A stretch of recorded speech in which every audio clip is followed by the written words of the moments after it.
L'histoire commence dans une tension extrême, alors que Léon, interprété par le redoutable Scott Adkins, se retrouve au cœur d'une impasse mexicaine. Les armes sont braquées, les visages sont crispés, et pourtant Léon garde un calme olympien. Il demande à ses partenaires de lui faire confiance avant de déclencher une action brutale et précise. « Bollocks !» s'exclame-t-il après l'explosion de violence initiale, donnant immédiatement le ton de ce thriller d'action britannique pur jus.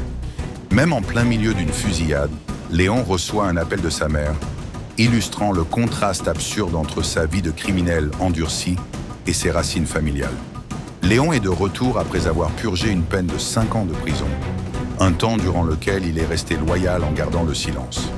5 ans et un peu plus, précise-t-il. À sa sortie, sa seule intention était de rester tranquille, de ne rien faire de malhonnête, comme le lui avait conseillé sa famille. Cependant, la réalité des rues de Londres le rattrape plus vite que prévu. Léon réclame ce qui lui est dû, son argent, durement gagné et protégé par son mutisme derrière les barreaux. Face à des anciens associés réticents, la menace devient directe. S'il n'obtient pas son dû, il est prêt à sortir les armes et à faire couler le sang. L'intrigue prend un tournant tragique lorsque Georges, un allié de longue date, est brutalement assassiné. Georges est mort, réalise Léon avec une froideur terrifiante.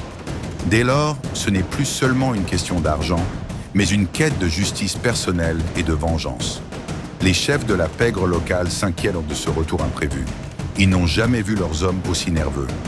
Qui est vraiment cet homme capable de transformer chaque rencontre en champ de bataille? Léon est une machine de guerre, un combattant aguerri qui ne recule devant aucune hostilité.